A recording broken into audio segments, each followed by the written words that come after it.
Hi this is Indraja welcome to business breakfast. దేశీయ stock market వరుసగా లాభాలతో మిగడం ఇన్వెస్టర్లలో కొత్త ఉత్సాహాన్ని నింపుతోంది. సెన్సెక్స్ నిఫ్టీ కీలక స్థాయిల వద్ద బలంగా నిలవడం, విదేశీ పెట్టుబడుల ప్రవాహం, కంపెనీల త్రైమాసిక ఫలితాలు మార్కెట్కు మద్దతుగా నిలుస్తున్నాయి. అయితే ఇవాళ ట్రేడింగ్ ఎలా ఉండబోతోంది? మార్కెట్ ఈ జోరును కొనసాగిస్తుందా లేక లాభాల స్వీకరణ ఒత్తిడి కనిపిస్తుందా అన్నది ఇప్పుడు ఇన్వెస్టర్లలో ఆసక్తికరంగా మారింది. మరోవైపు ఆగస్టు నెలలో ఐపీఓల జాతర మొదలు కానుందనే చర్చ మార్కెట్లో జోరుగా సాగుతుంది.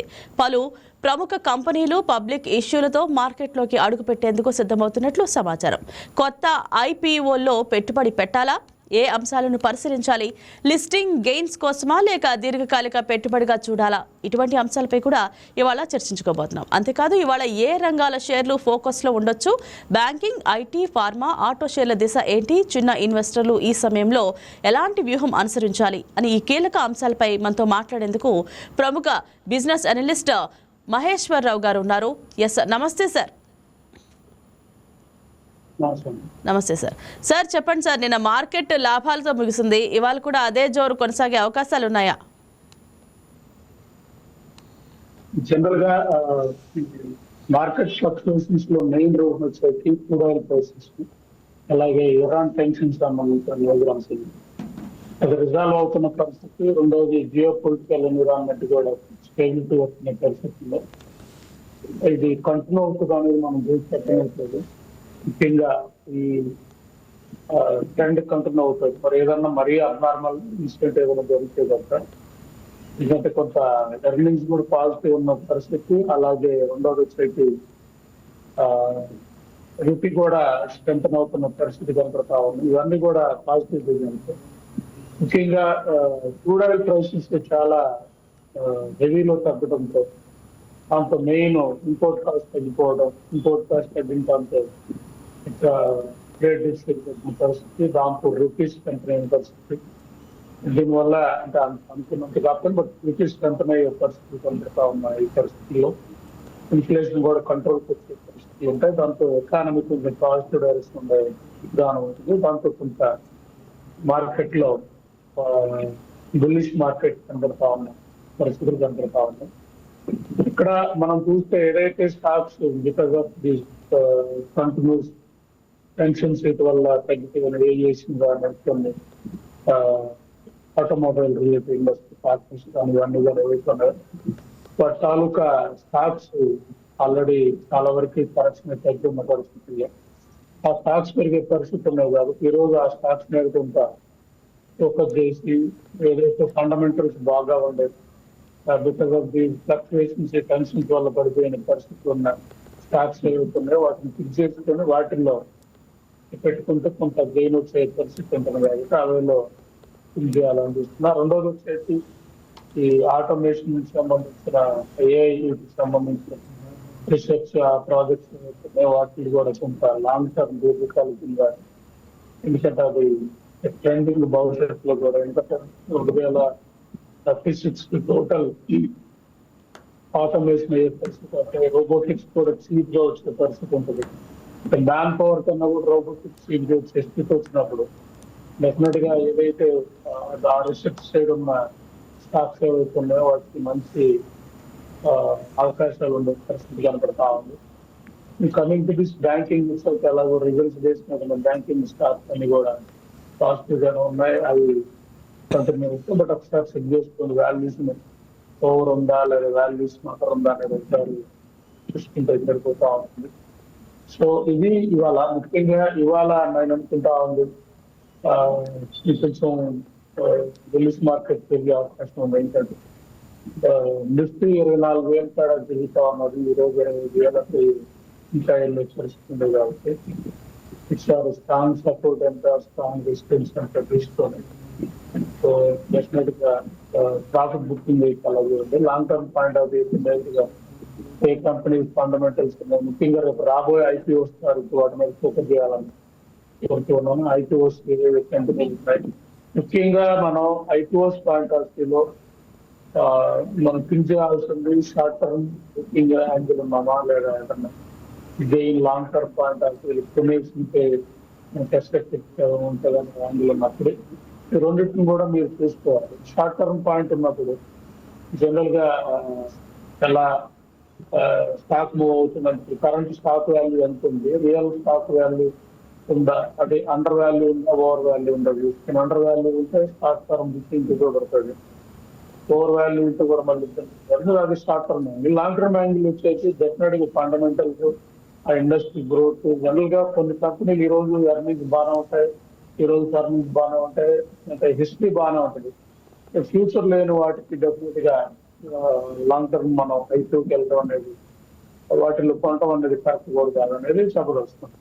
ఒకసారి అది ఐపీఓ తాలూకు మళ్ళీ సెషన్ లో ఏ కంపెనీలు ఐపీఓ ఇస్తున్నాయి వాటి తాలూకు ప్లస్ మైనస్ లోనే డిస్కస్ చేసి దాంట్లో మనం రికమెండ్ బై చేయని చెప్పాలా లేదా వద్దు అని చెప్పాలా అనేది మనం డిస్కస్ చేయాలి. Right sir. సార్ ఇవాళ ట్రేడింగ్ ను ప్రభావితం చేసే ప్రధాన దేశీయ అంతర్జాతీయ అంశాలు ఏమిటి సార్? సో ఇది యాజ్ ఆఫ్ నో టుడే అయితే మెయిన్ వచ్చేసి పాజిటివ్ సైడ్ నడుస్తా ఉన్నాయి పరిస్థితుల్లో. మోస్ట్లీ క్రూడ్ ఆయిల్ ప్రైసెస్ తగ్గాయి కాబట్టి ముఖ్యంగా ఈ రోజు అనుకుంటా ఉంది ఈ సెన్సెక్స్ గా నిఫ్టీ గాను బుల్లిష్ పాజిటివ్ వెళ్ళే పరిస్థితి ఉంటుంది. దాంతో మెయిన్ ఈ ఆయిల్ ప్రైసెస్ మీద ఇబ్బంది పడిన స్టాక్స్ కింద అవన్నీ కూడా రికవర్ అయ్యే పరిస్థితి ఉంటుంది కాబట్టి ఎక్కువ వాటి మీద కాన్సన్ట్రేట్ ఉంటుంది అనేది నేను అనుకుంటాను. Right sir. సెన్సెక్స్ నిఫ్టీకి కీలక సపోర్టు రెసిస్టెన్స్ స్థాయిలు ఏమిటి? ఇక్కడ మనం తీసుకుంటే జనరల్ గా నిఫ్టీకి 27,000 ప్రాంతంలో ఉంటాం. ఇక్కడ రెసిస్టెన్స్ స్థాయి ఒకసారి మీరు అది మారుతా ఉంటుంది. జనరల్ గా 24,500 ఆ ప్రాంతం వరకు సపోర్ట్ ఇస్తుంది. బట్ రెసిస్టెన్స్ వచ్చేసి 25,500 లేదా అంటే మోస్ట్లీ అంటే 24,000 అట్లా రెసిస్టెన్స్ చెప్తాను. సో అప్పటికప్పుడు అంటే ఇప్పుడు కాదు, దాన్ని ట్రేడింగ్ స్టార్టింగ్ నుంచి డేటా తీసుకుని దాని ప్రకారం ఆ స్థాయికి వచ్చినప్పుడు అమ్మేసుకోవడం, లేదా ఈ స్థాయికి ఎంత పడిపోయినప్పుడు కొన్ని విధానం ఇన్వెస్టర్స్ ప్లాన్ చేయాలన్నది తెలియజేస్తుంది. Right sir. ఇవాళ ఏ సెక్టార్లు బలంగా ఉండే అవకాశం ఉంది? మెయిన్ ఈ సెక్టర్ వాళ్ళు వచ్చేసి ఇదే ఆటోమొబైల్ బాగానే ఉంటుంది. రెండోది వచ్చేసి ఇన్ఫ్రా కూడా బాగానే ఉంటుంది. ఎందుకంటే ఆల్రెడీ ఫ్లక్చుయేషన్స్ టెన్షన్స్ పరిస్థితుల్లో ఇన్ఫ్రా బాగానే ఉంటుంది కాబట్టి ఈ రెండు సెక్టర్స్ ఎక్కువగా పాజిటివ్ ఉన్నాయి. రెండోది వచ్చేసి రిస్క్ కొన్ని స్టాక్స్ ఉన్నాయి, అంటే ఆల్రెడీ బికాస్ ఆఫ్ ఈ మధ్య టెన్షన్స్ వల్ల హై వాల్యూస్ అంటే మనం ఎర్నింగ్స్ బేస్ మీద ఎక్కువ పన్న పరిస్థితుల్లో వాల్యుయేషన్ కంటే ఎక్కువగా మార్కెట్ లో ట్రేడ్ అవుతున్న స్టాక్స్ ఏవైతున్నాయో అవన్నీ కూడా స్టాక్స్ టార్గెట్ బుక్ చేసుకుని ఎగ్జిట్ అయ్యే విధానం చెక్ చేసుకోండి. వాల్యుయేషన్ ఎంత ఉంది, రియల్ మార్కెట్ వాల్యుయేషన్ దీనికి మ్యాచ్ అవుతుందా లేదా తీసుకోండి. ఒకవేళ ఓవర్ వాల్యూస్ ఉంటే ప్రాఫిట్ బుక్ చేసేది, లేదా అండర్ వాల్యూస్ ఉంటే ఇలానే. బట్ మోస్ట్లీ ఈ ఎర్నింగ్ డేస్ స్టాక్ అంతా కూడా రిస్క్ పీరియడ్ ఓవర్ వాల్యూస్ ఉన్నాయి కాబట్టి దాన్ని కొంచెం హోల్డ్ పెట్టి మెయిన్ ఇంటి గోల్కి ఏదైతే స్టాక్స్ దారుణంగా పడితే క్యూర్గా ఈ క్రూడ్ ఆయిల్ ప్రైసెస్ వల్ల దాని వల్ల ఏదైతే ఉన్నాయో వాటి మీద కొంచెం కాన్సన్ట్రేట్, వాటిలో కూడా మళ్ళీ ఫండమెంటల్స్ బాగున్న కంట్రీలో కూడా చెప్పగలుగుతుంది. Right sir. సార్ ఆగస్టులో ఐపీఓల జాతర అని చెప్తున్నారు, దీనికి ప్రధాన కారణాలు ఏమిటి? జనరల్ గా మోస్ట్లీ ఐపీఓస్ ఎందుకు వెళ్తామంటే మన ఎక్స్పాన్షన్ అంటే మన బిజినెస్ సంబంధించిన ప్రోగ్రెస్ ఇంకా చెప్పాలంటే సెకండ్ లెవెల్ కి మనం వెళ్తానుకున్నాం. ఈ ఛాన్సెస్ వీటన్నిటి కాబట్టి ముందు మీరు ఇక్కడ చూడాల్సింది ఐపీఓకి వెళ్తున్న ఇండస్ట్రీ అంటే చూడండి, సెక్టర్ లో ఓకే పాజిటివ్ అనేది అలా ఏదైతే ఇన్ఫ్రాస్ట్రక్చర్ లేకపోతే కొంచెం పాజిటివ్ అంటే ఇన్ఫ్రాస్ట్రక్చర్ పాజిటివ్ ఉంది కాబట్టి ఇట్లా వెళ్ళే విధానం ఏ సెక్టర్ సంబంధించి లేదా బయోటెక్నాలజీ సంబంధించి ఇట్లా సెక్టర్స్ మీద స్టడీ చేయండి ముందు, అంటే భవిష్యత్తు ఉన్న సెక్టర్ స్టడీ చేయండి. ఆ సెక్టార్ లో ఈ కంపెనీ తాలూకా పర్ఫార్మెన్స్ చూడండి, హిస్టరీ చూడండి, భవిష్యత్తు కూడా చూడండి. జనరల్ గా మనం ఏం చేస్తామంటే ఐపీఓకి వెళ్ళినా కూడా హిస్టరీ చూసి ఇంతవరకు బాగానే ఉంది, దాంట్లో మనం పెడదాం ఇట్లా పెడితే ఇదే రిటర్న్స్ వస్తాయి, ఇదే గ్రోత్ ఉంటుందని ఎక్స్పెక్ట్ చేస్తున్నాం. బట్ ట్రెండ్ మారినప్పుడు డైనమిక్ గా ఉండాలి. అంటే హిస్టరీ బాగున్నా ఫ్యూచర్ బాగాలేదు కనిపించి అలా ఉంటుంది. ఎందుకంటే వాళ్ళకి కస్టమర్ బేస్ తక్కువ ఉందో, లేదా కాంట్రాక్ట్ గవర్నమెంట్ మీద ఆధారితడో, లేదా ఫ్యూ కాంట్రాక్ట్స్ ఉండి ఆ కాంట్రాక్ట్స్ వల్ల రన్ అవుతున్న పరిస్థితి, వాటన్నిటిని కూడా రిస్క్ అసెస్మెంట్ చేయాలి. పర్టికులర్ గా ఐపీఓలో రిస్క్ అసెస్మెంట్ చేయాలి. దాన్ని మోర్ స్కానింగ్ చేసే విధానం ఉండాలి. హిస్టరీ వచ్చేసి okay, but mostly forward looking ఏమున్నాయి, దీనికి ఎన్ని కాంట్రాక్ట్లు వస్తున్నాయి, ఇండస్ట్రీ పాజిటివ్ ఉందా లేదా, ఇండస్ట్రీ తాలూకా మూమెంట్ ఎలా ఉంది, మార్కెట్ బూస్ట్ పెరుగుతుందా తగ్గుతుందా, ఇవన్నీ కూడా మనం ఒక ఏలో చూసుకుంటా వెళ్ళాల్సిన పరిస్థితి ఉంటాయి. కాబట్టి దాని మీద ఫోకస్ చేయండి అని చెప్పవచ్చు. ముఖ్యంగా ఇప్పుడు సపోజ్ ఫుడ్ ఐటమ్స్, ఇవన్నీ ఫుడ్ ఐటమ్స్ డ్రాస్టిక్ గా చేంజ్ అవుతుంది పరిస్థితుల్లో.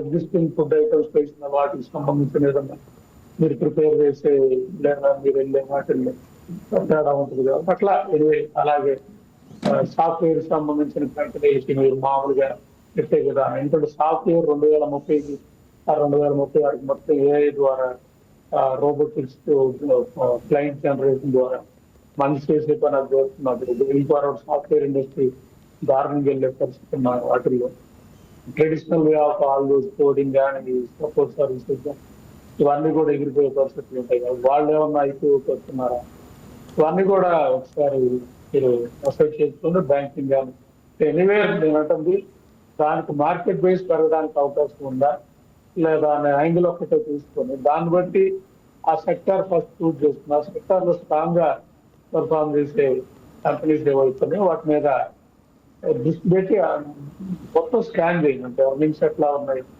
దాన్ని రిస్క్ ప్రొఫైల్ ఎలా ఉంది, డెట్ ఎంత ఉంది, తాలూకా ఫార్వర్డ్ లుకింగ్ రిస్క్ ఎంత ఉంది, జియోగ్రఫికల్ రిస్క్ ఎంత ఉంది, ఆ కంపెనీ ఏ ఏరియాలో ఉంది, అక్కడ పొలిటికల్ టెన్షన్స్ ఎలా ఉన్నాయి, ఇవన్నీ కొంత బేస్ రిపోర్ట్ తీసుకొని then you can invest wait for the long time. 10 years wait చేయండి. ఈ రోజు చెప్పిన రూపాయి 10,000 రోజులు అయ్యే 10,000 టైమ్స్ ఇంక్రీజ్ చేస్తారు. కాబట్టి ఆ వేంగులో థింక్ చేసి ఐపీఓ మీద కాన్సన్ట్రేట్ చేయండి అని చెప్పగలుగుతుంది. Right sir. సార్, ఏ రంగాలకు చెందిన కంపెనీల ఐపీఓలపై మార్కెట్ ఎక్కువ ఆసక్తి చూపుతుంది సార్?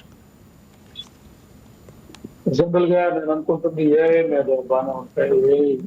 ఇంకొక ఏఐ మీద రీసెర్చ్ చేసి ఏదైనా కూడా ఐపీఓకి బాగానే ఉంటుంది. ఎందుకంటే ఏఐ స్టార్టింగ్ అంటే గ్రోత్ స్టేజ్ లో ఉంది, ఇంకా చాలా స్కోప్ ఉంది దానికి ఇంప్రూవ్మెంట్. కాబట్టి డెఫినెట్ గా ఏఐ రిలేటెడ్ స్టాక్స్ ఏవైతే ఉన్నాయో దాని మీద రీసెర్చ్ పర్టికులర్ గా అది ఇన్నోవేటివ్ ఏదన్నా ఉంటే వాటి మీద ఎక్కువగా ఫోకస్ ఉంటుంది అనేది నేను అనుకుంటా. అట్లాంటి ఇది చేసుకొని రెండోది వచ్చేసి ఇన్ఫ్రాస్ట్రక్చర్ రిలేటెడ్ కూడా పాజిటివ్ ఉండే పరిస్థితులు. అలాగే ఉన్న ఇన్నోవేటివ్ గా పర్టికులర్ గా గోయింగ్ ఫార్వర్డ్ మేము వచ్చేసి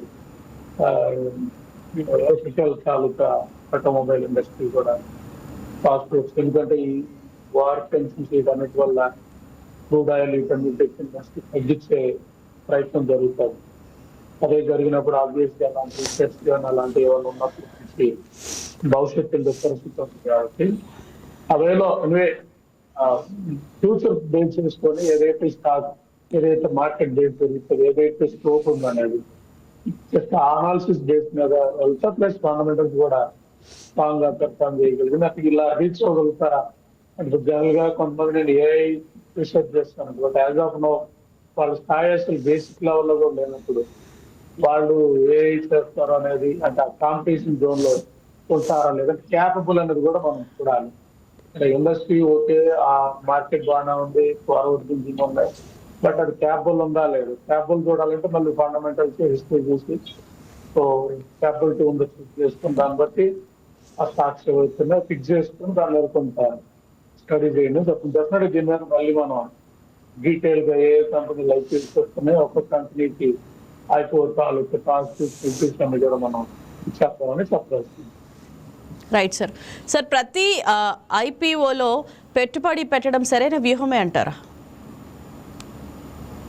అది ప్రాఫిట్ బుకింగ్ నేచర్ ఉన్నప్పుడు ఈరోజు ఐపీఓకి వచ్చిన స్టాక్ వాల్యుయేషన్ ఓవర్ ఉందా, అండర్ ఉందా, అనలిస్ట్ రిపోర్ట్ తెచ్చుకుని అండర్ వాల్యూ ఉంది వరకు వచ్చే పరిస్థితి ఉన్నప్పుడు ఆ స్టాక్ కొనుక్కోవడం, ఏదైతే ప్రైస్ అది రీచ్ అవుతుందో ఆ టైం కాడ డిస్టెన్స్ లెవెల్ పెట్టేసుకొని ఆ టైం అమ్మేసుకొని ప్రాఫిట్ బుక్ చేసుకొని బ్యాక్ వచ్చేది. అది షార్ట్ టర్మ్ అండి డెఫినెట్గా.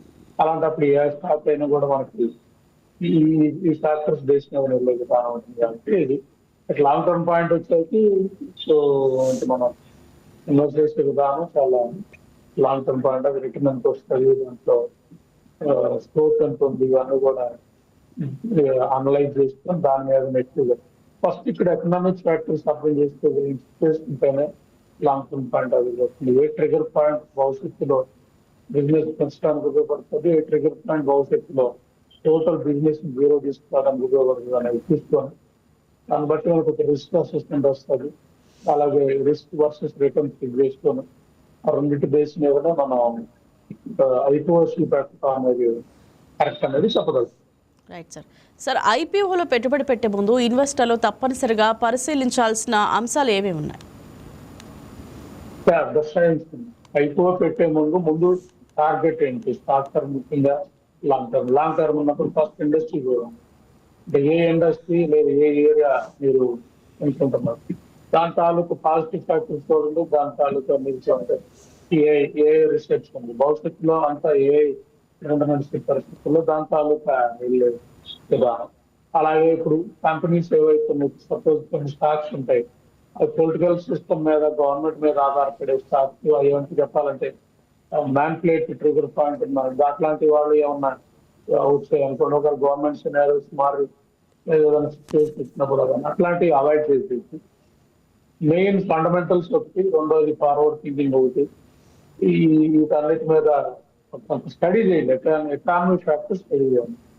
సపోజ్ ఇప్పుడు అగ్రికల్చర్ ఆటోమేటిక్ గా మొత్తం రీటైల్ లెవెల్ అగ్రికల్చర్ కానీ అగ్రికల్చర్ తాలూకు ఏదన్నా ప్రొడ్యూస్ చేసే కంపెనీలు లేదా మ్యాథ్స్ లెవెల్లో అగ్రికల్చర్ ప్రొడ్యూస్ చేసే తాలూకు రీసెర్చ్ కానీ వర్కౌట్ ఏమైనా ఉంటే ఆ స్టాక్స్ తాలూకు అది భవిష్యత్తు ఉంటుంది. ఇందులో భవిష్యత్తు అంతా కూడా అగ్రికల్చర్ కూడా కార్పొరేట్ వ్యవసాయం వెళ్ళే పరిస్థితి కనపడుతున్న పరిస్థితుల్లో అట్లా దట్ మీన్స్ అది రెండోది బయో టెక్నాలజీ సంబంధించిన ఏమైనా లైక్ కరోనా లాంటి ఇంకా ఎన్నో బయో డిజార్డర్లు పద్ధతుల్లో అటు వ్యాక్సినేషన్ కానీ వర్కౌట్ చేయడం కానీ ఇవన్నీ కూడా భవిష్యత్తులో ఏం జరుగుతున్నాయి అనేది అనాలిసిస్ ఎస్టిమేషన్ చేసుకొని వాటికి సంబంధించిన స్టాక్స్ మీద long term point of view చూసుకుంటూ అలాగే ఫండమెంటల్ చూసుకొని పర్ఫార్మ్ చేయగలం కెపాసిటీ ఉందా లేదు ఇవన్నీ చూసుకొని లాంగ్ టర్మ్ పాయింట్ వెళ్ళాలని చెప్పగలుగుతుంది.